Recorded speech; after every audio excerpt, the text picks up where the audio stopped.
Սեպտեմբերի 21-ին հայ ժողովուրդը տոնեց Հայաստանի անկախության 21-րդ տարեդարձը, 91 թվականի սեպտեմբերի 21-ին Հայաստանում անցկացվեց անկախության հանրաքվե, որի ժամանակ Հայաստանի բնակչության բացարձակ մեծամասնությունը կողմ քվեարկեց Հայաստանի անկախությանը։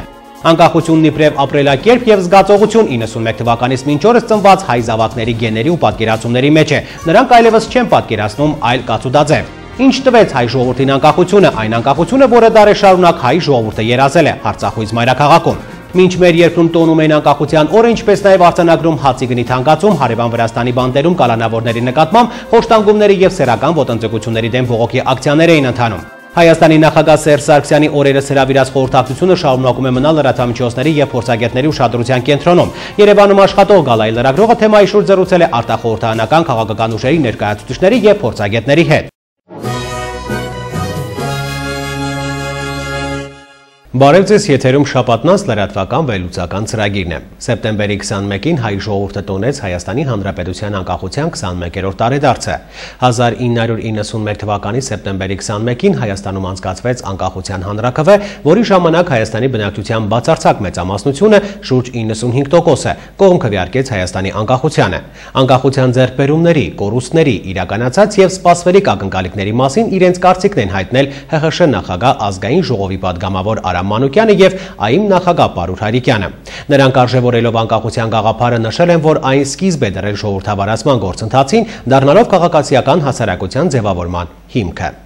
Օգոստոսի 23-ին Հայաստանի Խորհրդային Սոցիալիստական Հանրապետության Գերագույն խորհրդի կողմից ընդունվեց Հայաստանի անկախության հռչակագիրը և մեկնարկեց անկախության գործընթացը։ Հռչակագրով հայկական ԽՍՀՄ վերանվանվեց Հայաստանի Հանրապետություն և արդեն 1 տարի անց 1991 թվականի սեպտեմբերի 21-ին անցկացվեց անկախության հանրաքվե, որի մասնակիցների 94.99%-ը կողմ քվեարկեց Հայաստանի անկախությանը։ Նշենք, որ անկախության հռչակագիրն ընթերցել է Արամ Մանուկյանը Երևան քաղաքի Մելիք Ադամյան փողոցի վրա գտնվող կառավարության համագումարների շենքի ճակատային մասում, որտեղ գործում էր առաջին գումարման խորհրդարանը։ Ազգային ժողովի պատգամավոր Արամ Մանուկյանը, խոսելով անկախության 21 տարիների ընթացքում ձեռքբերումների և կորուստների մասին, նշեց, որ անկախության հռչակագրով հնարավորություն տրվեց սկիզբ դնել մի նոր տեսակի հասարակության։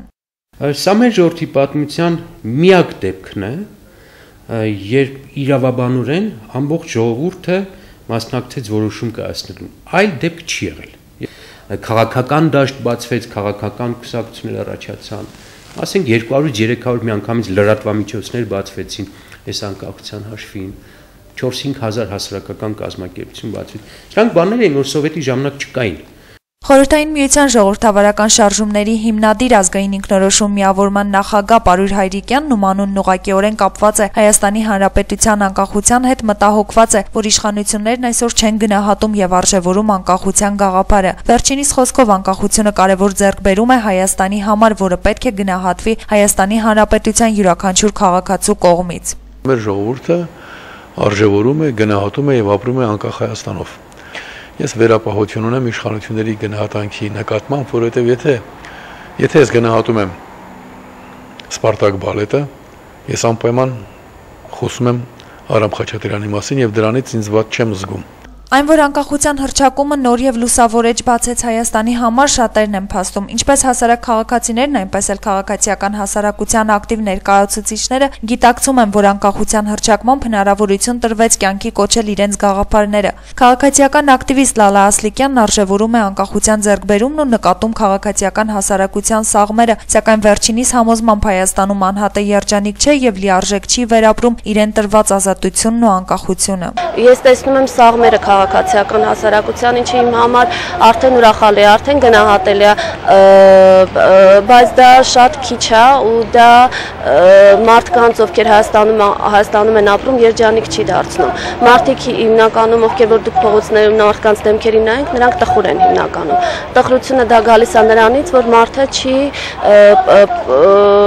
չի վերապրում իր ազատությունը։ Հայոց համազգային շարժման նախագահ Արամ Մանուկյանը ևս նշեց, որ երկրի անկախությունը կարևոր է իր քաղաքացիներով։ Քաղաքացին կարող է ինչպես իր քայլերով անտարբերությամբ կործանել այն, ինչ ստեղծվել է տարիների ընթացքում, այնպես էլ կարող է պայքարել, պաշտպանել ու սիրել իր երկիրը, թույլ չտալով դիպչել իր իսկ ստեղծած արժեքներին։ Անկախությունը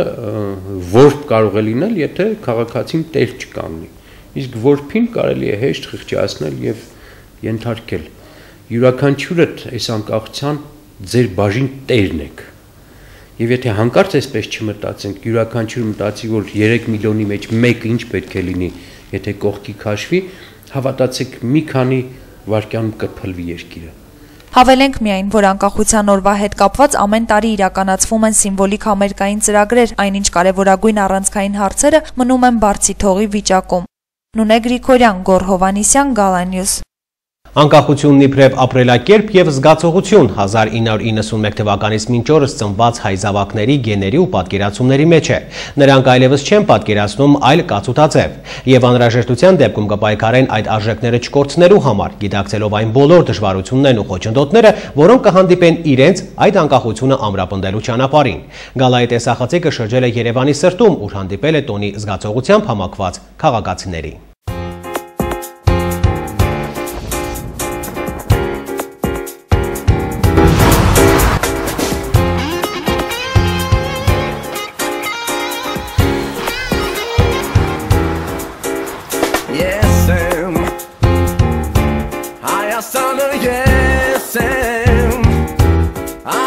Սրտում ես մալ չի մտնում և ինչ է լինի կյանքս չի մտնում Դու ես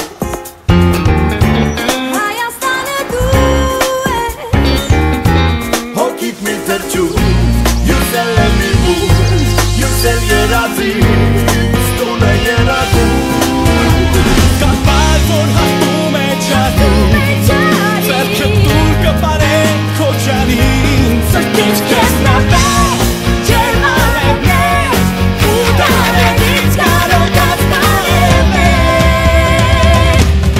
Tu asates, arasates, Ugostana I baban Ai albates, tu ancajes, Sabarno asitaman Yesu duri alhamalek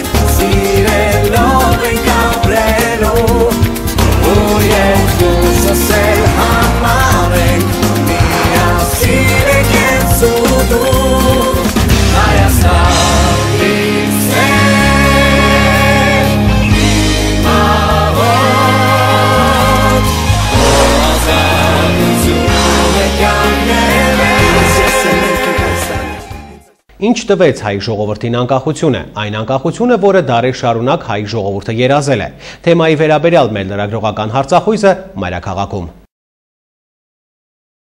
Անկախության 21 տարին հայ ժողովրդին դարձրեց ազգ, աշխարհին ճանաչվող ազգ։ Եվ միաժամանակ մենք հոգով հպարտենք, որ հայ ենք, ունենք սեփական հայրենիք եւ հզոր հայրենիք ունենք, միաժամանակ ունենք հզոր բանակ։ Աղքատություն տվեցին, ժողովուրդը 70% լավ չի ապրում, մենք 20%-ի ձեռքը երկիրը ֆռացնում են այդպես փողերը, իրան ձեռքը 20%-ը։ Ընկավ աղքատ ոչլոտների ձեռը 20 տարվա ընթացքում պետությունը ինչ դիլնի, ինչ լավ բան դիլնի։ Մարդ ինքնասիրություն ունենա, որ պաշտոնա վեցնում, ինքնասիրություն ունի, կարա ինքը այդ գործանի, թե չէ, անկախությունը ում է պետք, անկախություն, սաղից կախված ենք։ Ինչպես ընտանիքներում կան պրոբլեմներ, առաջընթաց, անհաջողություններ, հաջողություններ, նույնն այդ պետությունն է։ Ունի եւ առաջընթաց, եւ անհաջողություններ, որ կուզենայինք ավելին լիներ։ Ինչ ձեռք բերումներ լինի։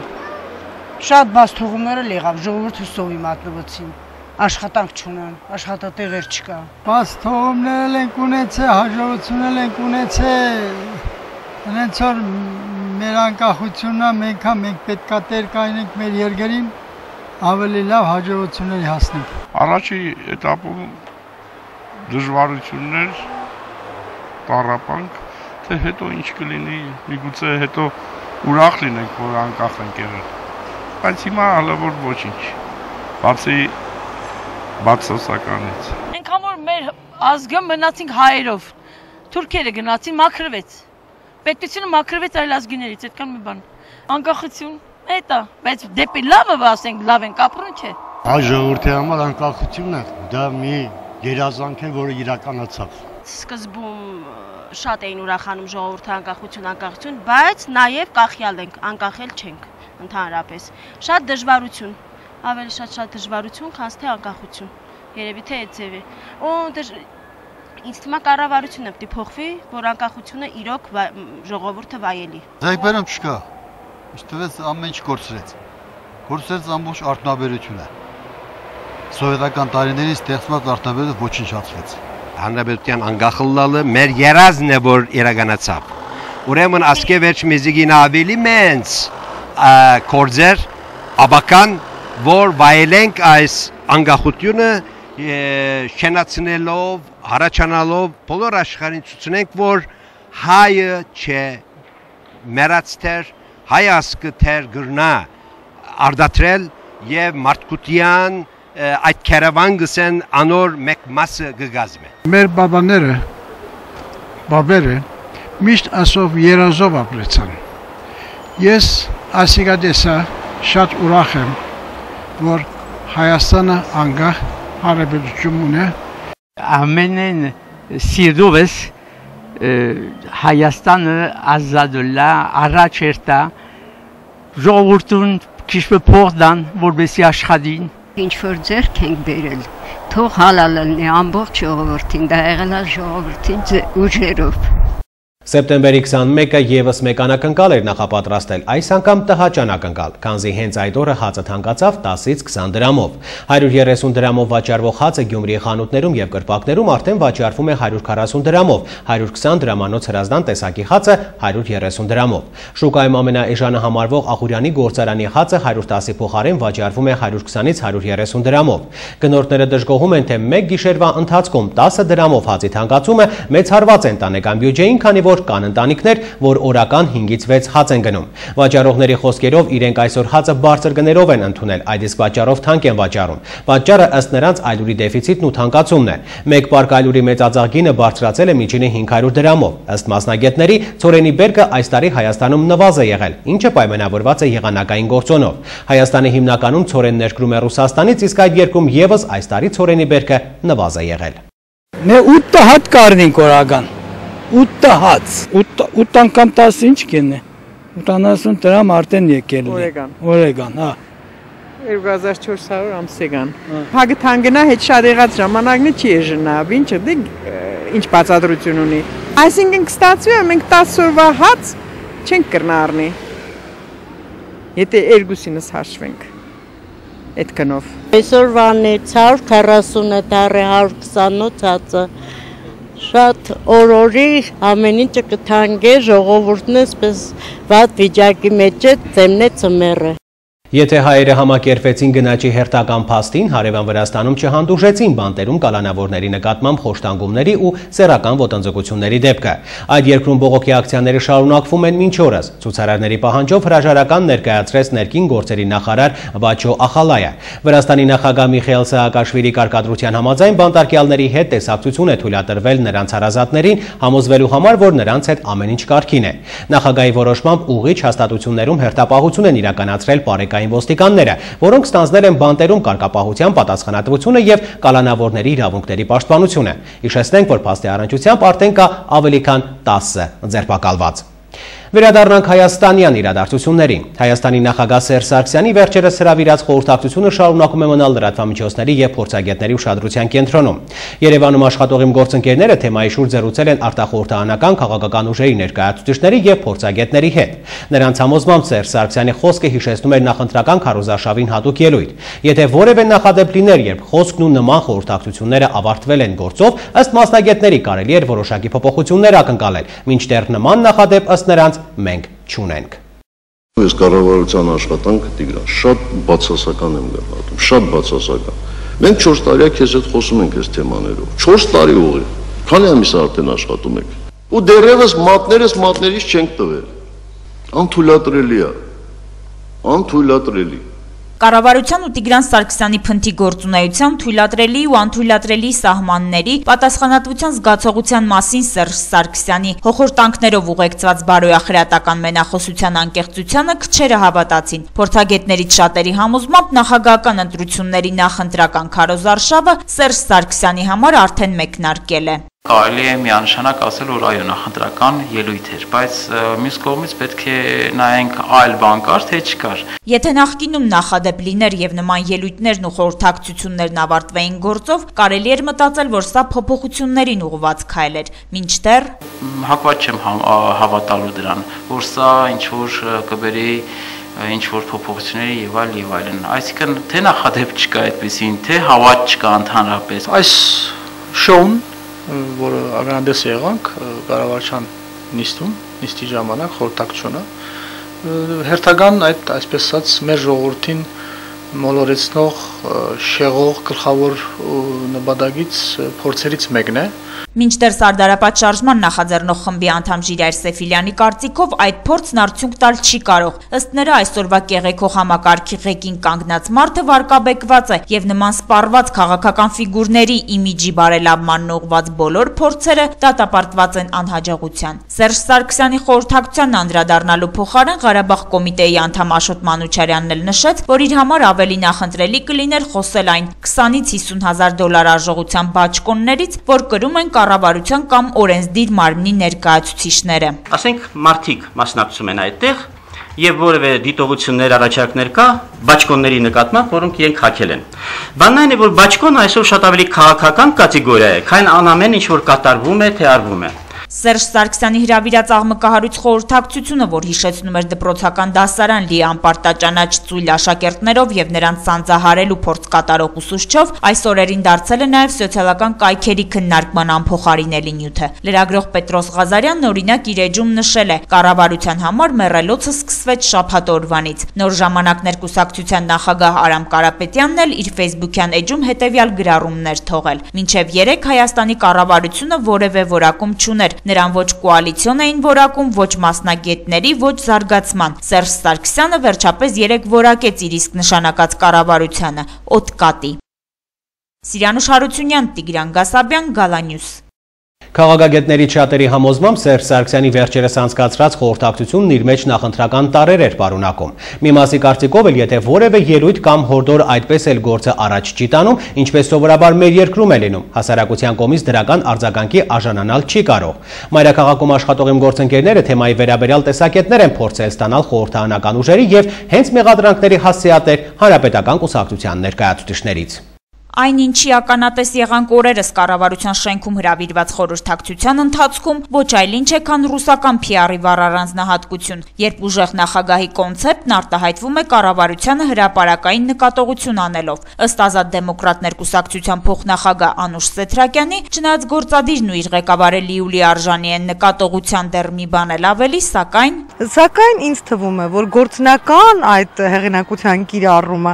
ավելի օբյեկտիվ եւ ավելի ճիշտ դրսևորում կունենար, եթե մենք դա տեսնեինք մեր առօրյա կյանքի արդյունքների վրա։ Հայաստանի կոմունիստական կուսակցության գլխավոր քարտուղար Ռուբեն Թովմասյանը նույնպես համոզված է, խոսքից միջև աշխատանք երկար ճանապարհ է ընկած։ Մնում է, որ Սերժ Սարգսյանն իր ասածները վերածի գործնական աշխատանքի։ Այնպես չպետք է ասես, որ միկրոֆոնից այն կողմ չանցնի։ Ազգային ժողովի падգամավոր Բարգավաճ Հայաստան կուսակցության մամուլի խոսնակ Տիգրան Ուրիխանյանը մեր այն հարցին, թե անկեղծություն նկատել է Սերժ Սարգսյանի հորդորներում եւ նախընտրական քարոզարշավին հատուկ ելույթում, ինչպես պնդում են շատ քաղաքագետներ եւ քաղաքական գործիչներ, կոռեկտ չհամարեց մեկնաբանություն հնչեցնել։ Ինչ վերաբերում է խորհրդակցության բումբովանդակությանը եւ քաղաքական գնահատականին, ԲՀԿ-ական падգամավորն արձագանքեց։ Ես ուրախ եմ, որ մեզ համար օրակարգային հանդիսացող հարցերը օրակարգային են դարձել եւ դրա մասին խոսել եմ վերջերս, նաեւ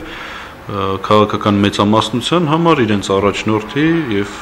կարծես թե նաեւ կառավարության։ Մեր այն դիտարկմանը, թե նմանատիպ խորհրդակցությունների կամ հորդորների առաջին անգամ չեն ականատես լինում, մինչդեռ հայտարարություններն այդպես էլ գործնական փուլ չեն թևակողում, Ուրիխանյանը պատասխանեց. Ցանկանում եմ հավատալ, որ սա որոշակի մեկնարկ կդառնա այն փոփոխությունների համար, որոնք վերջի վերջո կհանեն երկիրը բարեփոխումների առաջընթացի ու զարգացման նոր փուլ։ Հնչած մեկնաբանությունների եւ գնահատականների վերաբերյալ փորձեցինք պարզաբանումներ ստանալ մեղադրանքների հասցեատեր կուսակցությունից։ Հանրապետական կուսակցության փոխնախագահ Գալուստ Սահակյանի կարծիքով փորձում են խորհրդակցությունը խառնաշփոթի տեսքով ներկայացնել, թե իբր սենսացիոն երևույթ է գրանցվել։ Մինչդեռ ըստ ՀՀԿ խմբակցության ղեկավարի դա Սերժ Սարգսյանի ամենօրյա աշխատանքն է։ Այնպես որ բնական է, որ չարախոսներ պիտի ունենանք, անկախ նրանից ովքեր կչարախոսեն։ Չնայած հանրապետական կուսակցությունից այս օրերին նմանատիպ արձագանքների պակաս չգրանցվեց, այնուամենայնիվ ոչ իշխանական քաղաքական ուժերի ներկայացուցիչների համոզմամբ Հայաստանում դեմոնստրատիվ ուժի գործադրումը մեկ նպատակ է հետապնդում՝ ժողովրդին ցույց տալ, թե իրադրությունը վերահսկելի է։ Սիրանուշ Հարությունյան, Գոռ Հովհաննիսյան, Գալանյուս։ Թիվ 30-ի ընտրատարածքից մեծամասնական ընտրակարգով պատգամավոր ընտրված Սամվել Բալասանյանի Գյումրու քաղաքապետի պաշտոնում ընտրվելուց հետո այդ ընտրատարածքում նոյեմբերին նոր ընտրություններ կկայանան։ Քաղաքական կուսակցություններն այս օրերին ակտիվ քննարկումներ են իրականացնում։ Գյումրու քաղաքապետարանի ենթակայության տակ գործող տարբեր կառույցների ծախազանգում են, թե երրորդ ամիսն է աշխատավարձ չեն ստացել եւ մտավախություն ունեն, որ քաղաքապետերի փոփոխության արդյունքում պարտքը չի վճարվի։ Ոտքի է կանգնել Գյումրու թիվ 9 նախակրթարանի 15 հոգանոց աշխատակազմը։ Գյումրու ծննդատան մի խումբ ուժաշխատողներ պատրաստվում են կրճատման դիմում գրել։ Ըստ տեղեկությունների ծննդատնից կրճատվող մասնագետները ցանկանում են աշխատել Գյումրու ավստրիական մանկական հիվանդանոցի նոր բացվող ծննդաբերական բաժանմունքում։ Ազգային ժողովի հանրապետական խմբակցության պատգամավոր Վարդան Այվազյանը զարմացած է Նյու Յորքի Դաշնային դատարանի իր դեմ 37.5 միլիոն դոլարի վճիռ կայացնելու մասին տարածված տեղեկություններից, թե մեղավոր եմ կգնամ Հուր Հավիտյան նստելու, ասել է Այվազյանը։ Արժույթի միջազգային հիմնադրամի հայաստանյան առաքելության ղեկավար Մարկ Հորթոնը դրվատանքի խոսքեր է ասել կառավարությանը, ինչ է թաքնված միջազգային կառույցների գովասանքների տակ, երբ հանրապետության նախագահը բաց տեքստով բացասական գնահատական է տալիս կառավարության աշխատանքին։ 2010 թվականի դեկտեմբերի 22-ին ազգային ժողովն ընդունեց օրենք, որով 2011 թվականից մեր երկրում կիրառվում է կամավոր կൂട്ടակային կենսաթոշակային համակարգ։ Համակարգին անցնելու շուրջ քննարկումները ակտիվացան ազգային ժողովի վերջին նիստի ժամանակ։ Թիվ 35 ընտրատարածքից մեծամասնական ընտրակարգով պատգամավոր ընտրված Սամվել Բալասանյանի Գյումրու քաղաքապետի պաշտոնում ընտրվելուց հետո այդ ընտրատարածքում նոյեմբերին նոր ընտրություններ կկայանան։ Քաղաքական կուսակցություններն այս օրերին ակտիվ քննարկումներ են իրականացնում։ Հանրապետական կուսակցության անդամ Բորիս Ալեքսանովը նշել է, որ առայժմ հանրապետական կուսակցությունը տեխնացուի առաջադրման վերջնական որոշում չի կայացրել։ Որոշումներ չեն կայացրել նաև Հայ ազգային կոնգրեսը, Ժառանգություն եւ Դաշնակցություն կուսակցությունները։ Քաղաքական կուսակցություններն այս օրերին ակտիվ քննարկումների փուլում են։ Թիվ 35 ընտրատարածքից մեծամասնական ընտրակարգով պատգամավոր ընտրված Սամվել Բալասանյանի Գյումրու քաղաքապետի պաշտոնում ընտրվելուց հետո ընտրատարածքում նոր ընտրություններ են անցկացվելու։ Ընտրատարածքի նախագահը նշում է, համաձայն հանրային ծառայության մասին օրենքի 24-րդ հոդվածի քաղաքական պաշտոն զբաղեցնող անձը չի կարող զբաղվել այլ վճարովի աշխատանքով, բացի գիտական, մանկավարժական եւ ստեղծագործական աշխատանքից։ Սամվել Բալասանյանը պատգամավորի մանդատից հրաժարվելու մասին դիմում ազգային ժողով պետք է ներկայացնի ոչ ուշ, քան մինչև նոյեմբերի 12-ը։ Այսինքն այդ ընթացքում, այդ ժամանակահատվածում, որ օրը իմ նշած ընթացակարգով երբ կդատարի պարոն Բալասանյանի լիազորությունները որպես պատգամավորի, ուրեմն 80 օրվա ընթացքում հայտարարվելու է եւ ուրեմն ընդհանուր կարգով անցկացվելու է ազգային ժողովի մեծամասնական ընտրակարգով պատգամավորի ընտրություններ։ ՀՀԿ կառաջադրի արդյոք պատգամավորի թեկնածու կուսակցության ներկայացուցիչներն այդ մասին խոսել վաղ են համարում։ Մինչև Սամվել Բալասանյանը պատգամավորի մանդատից հրաժարվելու վերաբերյալ դիմում չներկայացնի, կուսակցությունը որոշում չի կայացնի, ասում է հանրապետական Բորիս Ալեքսանովը։ Հավաստի են արդյոք մամուլում շրջանառվող այն լուրերը, թե հանրապետականն առաջադրելու է Արման Սահակյանի թեկնածությունը։ Ալեքսանովն այդ մասին տեղեկություն չունի։ Ես ինքս տեղյակ չեմ կարող ասել։ Հանրապետական կուսակցությունը չի կարող անտարբեր մնալ, որպեսզի այդ ընտրատարածքում չունենա իր թեկնածուն։ Երբ որ պարոն Բալասանյանը հրաժարվեց իր պատգամավորական մանդատից, ամենայն հավանականությամբ հանրապետական կուսակցությունը հայտարարությամբ հանդես կգա։ Համապատասխան որոշում չունեն նաև դաշնակցականները։ Կուսակցության Շիրակի մարզային կառույցի ղեկավար Գևորգ Ալեքյանի խոսքերով Հույդան առաջիկայում հանդես կգա հայտարարությամբ։ Հիմնականում ընթանում են քննարկումներ քաղաքական առումներով եւ մեր Երևանի ընկերների հետ համատեղ, որովհետեւ հարցը մի քիչ ավելի ոչ թե արդեն դիմադրությունների մասով էլ ազգային ժողովի պատգամավորի հարցը մեծամասնական, այս բանի քննարկումները մեր ընկերների հետ համատեղ նիստերով են քննարկում ենք, առաջին հերթին քաղաքական իրավիճակը ինչպիսին կլինի, ինչ քաղաքական դրսևորումով, ինչպիսի մեր որպես կուսակցություն ինչպիսի դրսևորում մենք ունենանք, իսկ անձի մասով եթե որոշում կայացվեց անձը ով կլինի կամ թեկուզ մասնակցելու ենք մեր տեխնազվեով կամ մյուս տարբերակներով, մենք միանշանակ ժամանակին կհրաբարակենք Համապատասխան որոշումներ առայժմ չունեն նաև Հայ ազգային կոնգրեսն ու Ժառանգություն կուսակցությունը։ Ժառանգության տեղի պատասխանատու Վահագն Հովհաննիսյանը հայտնեց, որ կուսակցությունը ամենայն հավանականությամբ հանդես կգա առանձին թեկնածով, իսկ որոշում կկայացվի առաջիկա արտահերթ ժողովում։ Հայ ազգային կոնգրեսի տեղի պատասխանատուն եւս մեծ զրույցում վախամարեց անդրադառնալ այդ հարցին, կրկնելով ԲՀԿ առաջնորդի հայտնի դարձած արտահայտությունը։ Դեռ վաղ է, ուղղակի հիշեցի Բարգավաճ Հայաստան կուսակցության ղեկավարի թևավոր խոսքը այդ մասին հաջորդ դասին։ Նշենք, որ տեղական ինքնակառավարման մարմինների մասին օրենքով սահմանված է, որ համայնքի ղեկավարը իր պաշտոնը ստանձնելու է նախորդ համայնքի ղեկավարի պաշտոնավարման ժամկետի ավարտի հաջորդ օրը։ Գյումրու գործող քաղաքապետ Վարդան Ղուկասյանի պաշտոնավարման ժամկետը լրանում է նոյեմբերի 11-ին, ուստի մինչև նոյեմբերի 12-ը թիվ 35 ընտրատարածքից պետք է ընտրվի նոր պատգամավոր։ Փայլակ Վարդյան, Համբարձում Պապոյան, Գալանյուս։ Գյումրու քաղաքապետարանի ենթակայության տակ գործող տարբեր կառույցների ծախազանգեր են ստացվել, թե երրորդ ամիս թե աշխատավարձ չեն ստացել եւ մտավախություն ունեն, որ քաղաքապետերի փոփոխության արդյունքում պարտքը չի վճարվի։ Ոտքի է կանգնել Գյումրու թիվ 9 նախակրթարանի 15 հոգանոց աշխատակազմը։ Նրանք քաղաքապետարանից պահանջում են վճարել աշխատավարձի պարտքերը։ Ըստ աշխատակիցների, մի մասն անցած 3 ամսվա իր հասանելի գումարը չի ստացել, մյուսները չեն վճարվել 2 ամիս։ Աշխատավարձերի պարտքերի մասին համայնքային ենթակայության տակ գործող կառույցների աշխատակիցները բարձրաձայնում են արդեն տևական ժամանակ, բայց քանի որ շատերի մոտ աշխատանք կորցնելու մտավախություն կար, տեսախցիկի առաջ խոսելուց խուսափում էին։ Գյումրու թիվ 9 նախակրթարանի աշխատակազմը թերևս այն միակ հանրույթն էր, որ այս ընթացքում համախմբվեց։ Աշխատակիցներն այսօր որոշել էին պաշտպանել իրենց իրավունքներն ու քաղաքապետարանից պահանջում են վճարել իրենց հասանելիք աշխատավարձը։ Մեր դժգոհություն է յենի օր, բոլոր մանկապարտեզները աշխատավարձի կեսը ստացել են, մենք չենք ստացել։ Օգոստոսի ամսվա աշխատավարձը կուզենք, հլը սեպտեմբերը չի վերջացել, ով վճարել,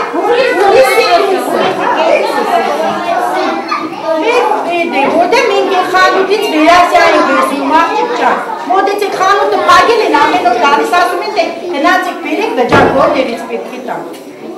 Մենք եմ արտենք, մենք ուզենք ապրին։ Բավականին գումար է։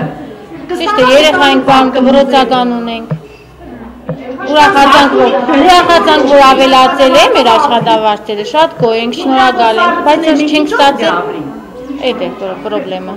Աշխատակիցները հայտնեցին, որ արդեն երրորդ ամիսն է աշխատավարձ չեն ստացել եւ ունեն մտավախություն, որ քաղաքապետի փոփոխությամբ պայմանավորված հնարավոր է հետագայում հուլիս, օգոստոս եւ սեպտեմբեր ամիսների աշխատավարձերը չստանան։ Այդ պարագայում մինչեւ 100,000 դրամ գումար կկորցնեն։ Շշունքները տարածվել, որ աշխատավարձը չի լինի, մի 3 ամիս, 4 ամիս, դրա համար երևի իրենք վախենում են, որ էլի արդահայտվեն կամ բան, բայց ինձ թվում է մենք ուրիշ բան չենք պահանջում։ Պահանջում ենք միայն մեր այդ միզիրնի զարպլատան, որը պետք է ստանանք ու չենք ստանում, ամոթել է ասել աղջիկներ ունենք, որ տղան երեխա են ուղարկում դպրոց։ Մենք ոչ մեկից ոչ մի բան չենք խնդրում։ Մենք մեր աշխատավարձն ենք պահանջում, որովհետև մենք է պարտքեր ունենք, մենք է տոկոս ունենք մուծելու, մենք է լավ չենք ապրում։ Թիվ 9 նախակրթարանի աշխատակիցներն ունեն տեղեկություն, որ քաղաքում գործող նախակրթարաններից միայն 3-ում համայնքային կառույցն ունի աշխատավարձի պարտքեր։ Մի քանի անգամ մահազանգել են քաղաքապետարան։ Գանձապետարանից իրենց պատասխանել են, թե ֆինանսավորում չկա եւ տեղյակ էլ չեն, թե երբ կլինի։ Իմացել ենք, որ մանկապարտեզներ կան, որ ստացել են, բայց մենք չենք ստացել։ Բայց բոլոր մանկապարտեզներն ստացել են, ինձ թվա մեր 3 մանկապարտեզ չեն ստացել, որի մեջ մեկ է։ Մենք պահանջում ենք մեր աշխատավարձը, որովհետև աղջիկներ կան, որ ոտքով են քնում գալիս, նույնիսկ սովխոզից։ Գյումրու փոխքաղաքապետ Գագիկ Մանուկյանը մեծ զրույցում նշեց, թե քաղաքապետարանն աշխատավարձային պարտքեր չունի։ Ըստ նրա նախակրթարանների աշխատակիցներին չի վճարվել օգոստոս ամսվա աշխատավարձը։ Այդ ամսվա աշխատավարձը Գագիկ Մանուկյանի վստահեցմամբ նախակրթարանի աշխատակիցները կստանան ամենաուշը սեպտեմբերի 25-ին։ Հերմինե Մկրտչյան, Համբարձում Պապոյան, Գալենյուս։ Գյումրու ծննդատան մի խումբ ուժաշխատողներ պատրաստում են կրճատման դիմում գրել։ Ըստ տեղեկությունների ծննդատնից կրճատվող մասնագետները ցանկանում են աշխատել Գյումրու ավստրիական մանկական հիվանդանոցի նոր բացվող ծննդաբերական բաժանմունքում։ Ավստրիական հիվանդանոցի տնօրեն Աշոտ Գուրգինյանի փոխանցմամբ ինքը ծննդատանն աշխատող 3 բժիշկներից արդեն աշխատանքի ընդունման դիմում է ստացել։ Կա արդյոք լարված մթնոլորտ Գյումրու ծննդատանը, թե ոչ։ Երկար տարիներ այս կառույցում որպես տնօրեն պաշտոնավարած գինեկոլոգ Ֆելիքս Գրիգորյանը, ով տնօրեն Արմենի Սահակյանի Գյումրու բժշկական կենտրոն տեղափոխվելուց հետո նշանակվեց ժամանակավոր տնօրեն, ժխտեց, որ կոլեկտիվում առաջացել է երկփեղվածություն։ Բացի բժիշկներից նաև միջին բուժ պերսոնալը պետք է գնա հավանական է այս մեր ծննդատնից, բայց դա չի նշանակում, որ կոլեկտիվում ինչ-որ բան կա եւ մարդիկ ուզում են հեռանալ։ Մի քանի օր առաջ, երբ փոխվեց նաև տնօրենի ժամանակավոր պաշտոնակատարը, այդ պաշտոնում ժամանակավոր նշանակվեց Շիրակի մարզպետարանի առողջապահության բաժնի պետ Եղիշե Խաչատրյանը, լուրեր տարածվեցին, որ Գյումրու ծննդատան մի խումբ աշխատակիցներ, բժիշկներ եւ բուժքույրեր աշխատանքից կրճատվելու դիմում են պատրաստվում գրել եւ հեռանում են ծննդատնից։ Այդտեղ այդպես չէ, որ բոլորը ցանկանում են գնալ։ Այդ 4-5 հոգի չկա, ես գիտեմ բժշկի մասով, մեկ բժշկի, որ իհարկե նաև այնտեղ նորապաց հիմնարկ է, այնտեղ է պետք է կադրերով համալրվի, չեն կարող կադրեր գտնել։ Ավստրիական հիվանդանոցի ներսում նոր բաժանմունք է բացվում եւ մասնագետներ են անհրաժեշտ։ Բնականաբար նրանք պետք է ծննդատնից գնան։ Այստեղ խնդիրներ առհասարակ չկան, շարունակեց ժամանակավոր տնօրենը։ Իհարկե, մեծ ցանկությամբ իրենց ցանկանում ենք տրամադրել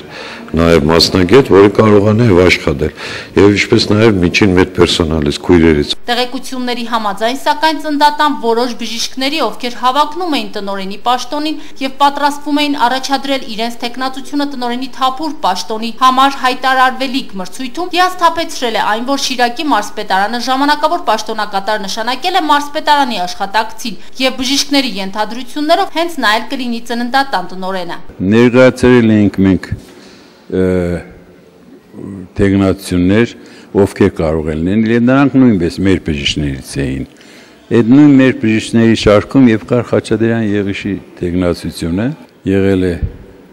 Մխիտարի անունը, եղել է Քյոսաբաբյան Արթուրյանն է։ Հենց նշված անուններն էլ շրջանառվում են ծննդատնից հեռացող բժիշկների ցանկում։ Նրանց հետ նաև միջին բուժանձնակազմից մարդիկ կգնան։ Կոնկրետ ծննդատնից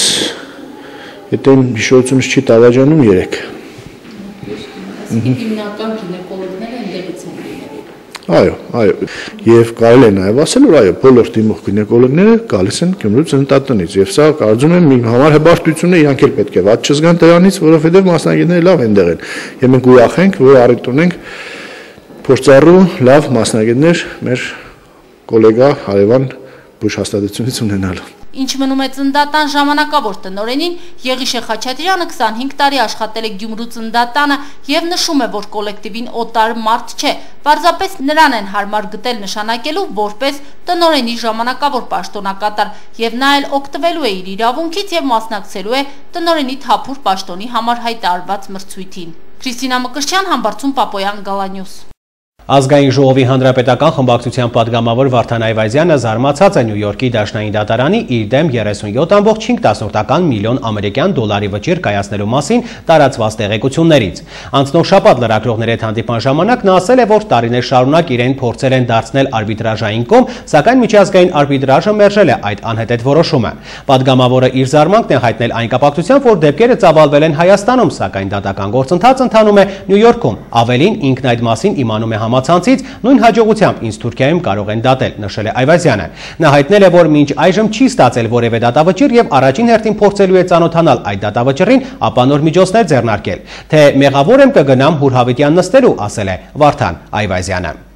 Վարդան Այվազյանից հօգուտ Global Gold Mining ՍՊ-ի շուրջ 37,000 ԱՄՆ գանձելու մասին Նյու Յորքի դաշնային դատարանի վճիռը բնապահպանության նախկին նախարար Վարդան Այվազյանը անհիմն որակեց։ Վերջինս տարօրինակ համարեց այն փաստը, որ 2008 թվականին հրապարակված գործը մամուլում հայտնվեց միայն հիմա 2012 թվականին։ Բնապահպանության նախկին նախարարը այս գործում նկատեց քաղաքական ենթատեքստ։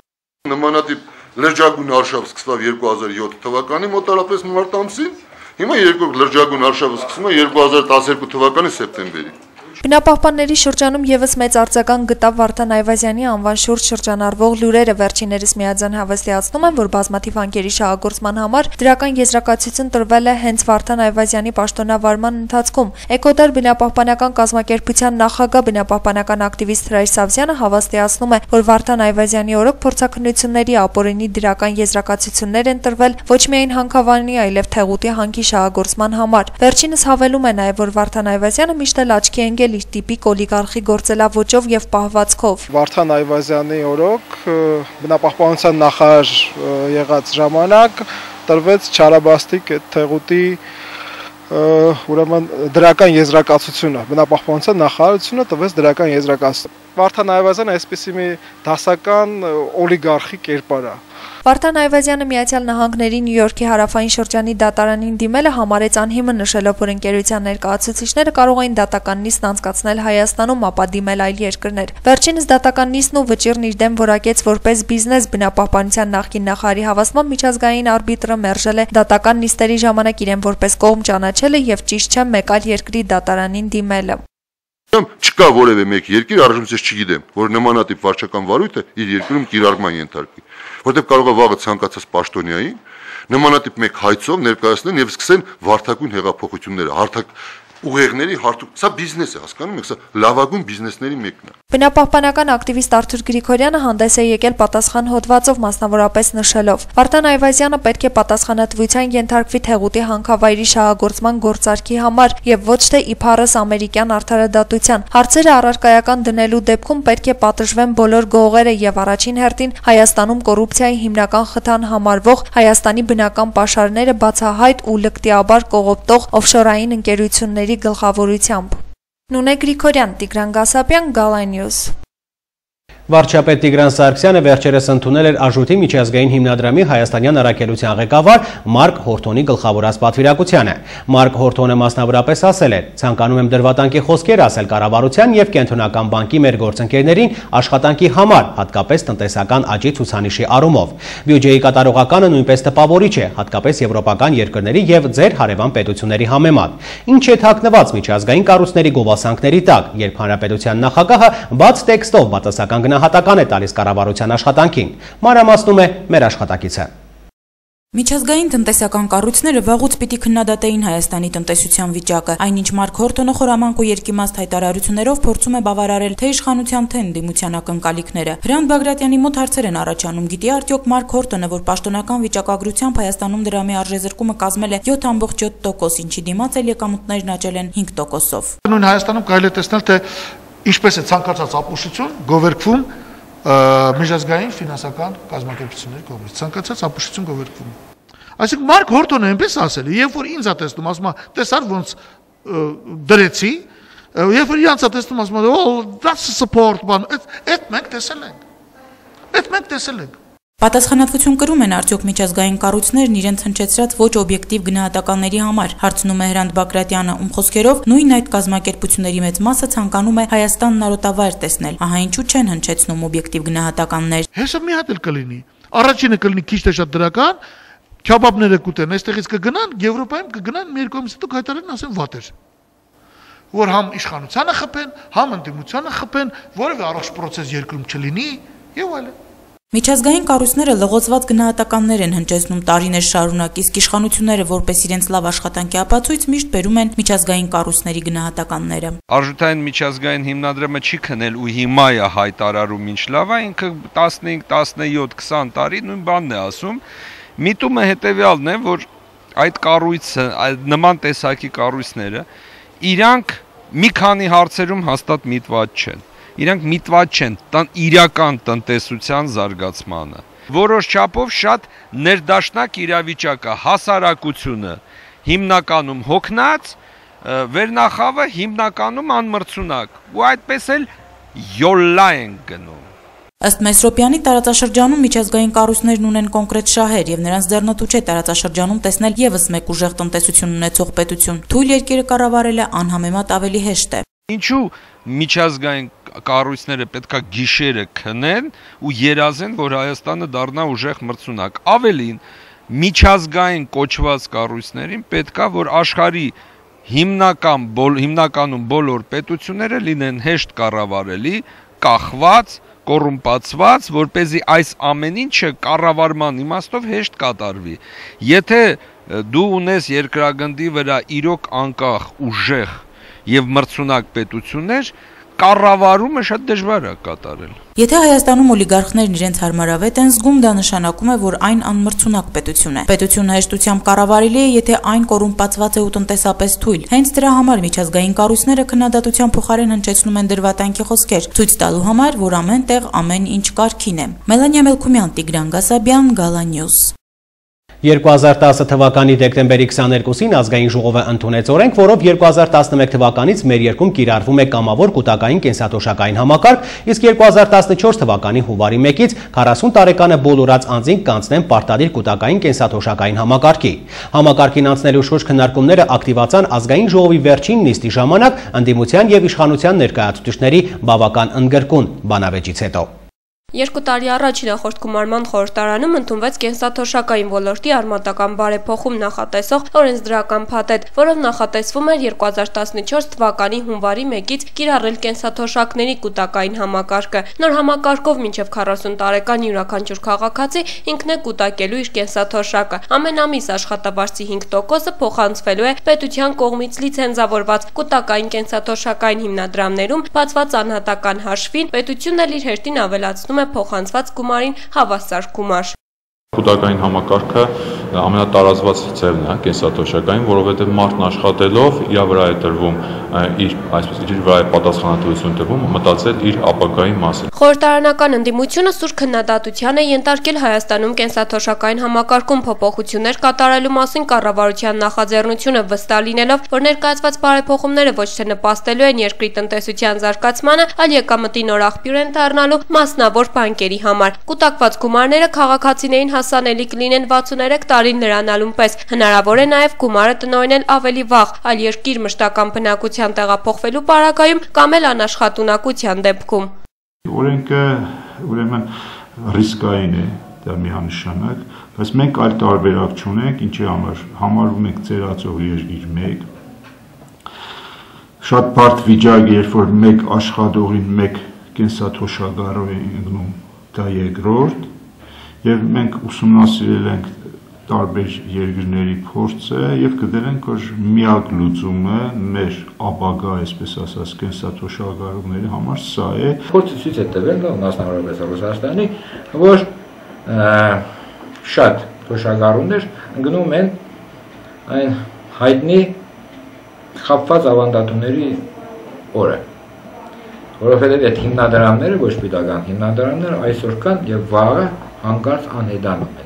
Տնտեսագետ Արտուր Առաքելյանը նոր համակարգի մասին խոսելուց առաջ համեմատականներ է տանում գործող համակարգի հետ, նշում դրական ու բացասական կողմերը ավելացնելով, նոր համակարգը նպաստելու է աշխատաշուկա մարկած թվերի նվազեցմանը։ Աշխատողները գործատուից կպահանջեն չթաքցնել աշխատավարձի իրական չափը, քանի որ ինչքան բարձր լինի աշխատավարձից վճարվող տոկոսը, այդքան բարձր գումար կստանա պետությունից, ապահովելով բարեկեցիկ ծերություն։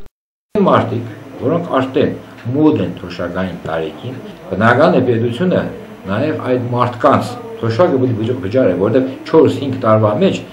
այդ անձինք չեն կարողանա կուտակել իրենց հաշվին այդքան գումար, որ գոնե քիչ թե շատ ենթադրենք ստանան պատշաճ թոշակ։ Արտուր Առաքելյանի կարծիքով կուտակած միջոցները տասնամյակներ հետո միայն կծառայեն իրենց նպատակին, իսկ ներկայումս կուտակային կենսաթոշակային համակարգի ներդրումը կանաչ ճանապարհ է բացում բանկերի համար։ Այսօր աշխարհում կենսաթոշակային ապահովագրության առաջատար երկրների փորձի ուսումնասիրությունը ցույց է տալիս, որ պարտադիր մեթոդների կիրառումը ճգնաժամի հիմնական պատճառներից մեկն է։ Հայաստանի Հանրապետության կուտակային կենսաթոշակային համակարգը փոխառնված է Ռուսաստանի Դաշնությունից եւ Էստոնիայից, մինչդեռ ասել, որ այդ երկրներում համակարգը լիարժեք կայացել է, սխալ կլինի։